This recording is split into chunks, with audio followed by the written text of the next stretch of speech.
आप देख रहे हैं इंडिया न्यूज़ 13। चलिए देखते हैं उत्तर प्रदेश की फटाफट बड़ी खबरों को।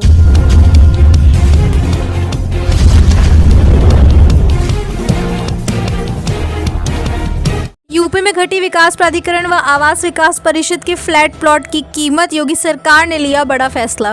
उत्तर प्रदेश में विकास प्राधिकरण और आवास विकास परिषद के फ्लैट और प्लॉट की कीमतों में कमी आने वाली है। योगी सरकार ने इस संबंध में एक बड़ा फैसला लिया है, जिससे राज्य में आवास और संपत्ति के मूल्यों में कमी आएगी और आम लोगों को इसका लाभ मिलेगा। यह निर्णय संपत्ति बाजार को बढ़ावा देगा। योगी सरकार का आधी आबादी को बड़ा तोहफा, निराश्रित महिला पेंशन के लिए 535 करोड़ आवंटित। उत्तर प्रदेश सरकार ने महिला एवं बाल कल्याण के लिए वित्तीय वर्ष 2025-26 के अनुपूरक बजट में महिला एवं बाल कल्याण विभाग के लिए 535 करोड़ रुपए आवंटित किए हैं।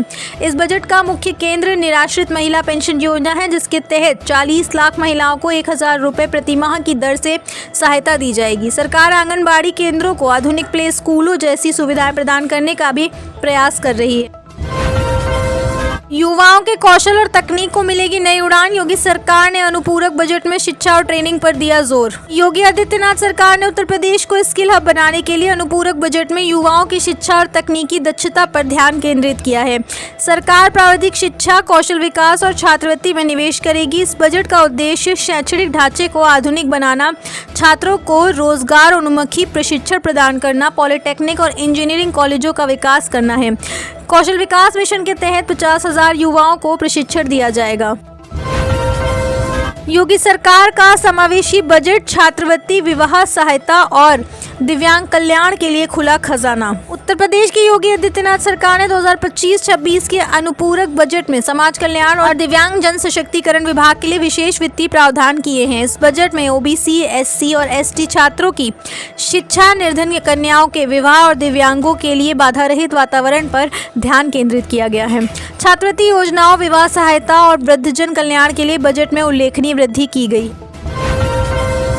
उत्तर प्रदेश में खुलेंगे 147 नए शहरी आयुष्मान आरोग्य मंदिर, 34 जिलों के 51 निकायों में होंगी स्थापना। उत्तर प्रदेश में 34 जिलों के 51 निकायों में 147 नए शहरी आयुष्मान आरोग्य मंदिर खोले जाएंगे।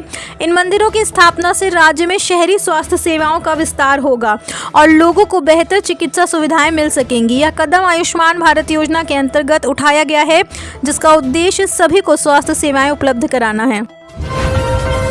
यूपी में घरौनी को लेकर बदला नियम, मिलेगी कानूनी मान्यता, योगी सरकार ने कर दी ये व्यवस्था। उत्तर प्रदेश विधानमंडल के शीतकालीन सत्र में 11 विधेयक पेश किए गए, जिनमें घरौनी को कानूनी मान्यता देने वाला विधेयक प्रमुख है। उत्तर प्रदेश विधानमंडल के शीतकालीन सत्र में 11 विधेयक पेश किए गए, जिनमें घरौनी को कानूनी मान्यता देने वाला विधेयक प्रमुख है। यह ग्रामीण आबादी अभिलेख विधेयक 2025 विरासत, बिक्री और नामांतरण जैसी प्रक्रियाओं को सुगम बनाएगा। स्वामित्व योजना के तहत घरौनी को आधिकारिक दस्तावेज माना जाएगा, जिससे संपत्तियों के विवाद कम होंगे।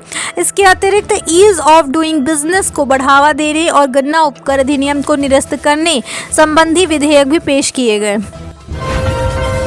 उत्तर प्रदेश में विशेषज्ञ डॉक्टरों की नियुक्ति के लिए बनेगा भर्ती बोर्ड, योगी कैबिनेट ने दी मंजूरी। उत्तर प्रदेश सरकार ने विशेषज्ञ डॉक्टरों की नियुक्ति के लिए एक भर्ती बोर्ड बनाने का निर्णय लिया है। योगी कैबिनेट ने इस प्रस्ताव को मंजूरी दे दी है। इस बोर्ड के माध्यम से राज्य में विशेषज्ञ डॉक्टरों की भर्ती प्रक्रिया को सुव्यवस्थित और तेज किया जा सकेगा, जिससे स्वास्थ्य सेवाओं को बेहतर बनाने में मदद मिलेगी। यह कदम उत्तर प्रदेश के चिकित्सा क्षेत्र में सुधार लाने के लिए उठाया गया है। यूपी के पर्यटन और विरासत को पंख, इको टूरिज्म और धार्मिक स्थलों के लिए पैसों की नहीं आएगी कमी। उत्तर प्रदेश सरकार ने पर्यटन को बढ़ावा देने के लिए इको टूरिज्म, धार्मिक स्थलों के सौंदर्यीकरण और ऐतिहासिक विरासतों के संरक्षण के लिए बजट में प्रावधान किया है। सरकार कासगंज के श्री सोरो तीर्थ और संभल के श्री कल्की धाम जैसे आस्था के केंद्रों को आधुनिक सुविधाओं से लैस करेगी। लखनऊ की ऐतिहासिक इमारत छतर मंजिल के जीर्णोद्धार के लिए भी बजट प्रस्तावित है। ठंड और कोहरे के चलते यूपी रोडवेज ने जारी की नई गाइडलाइन, अब रात 8 बजे के बाद ऐसे नहीं चलेंगी बसें।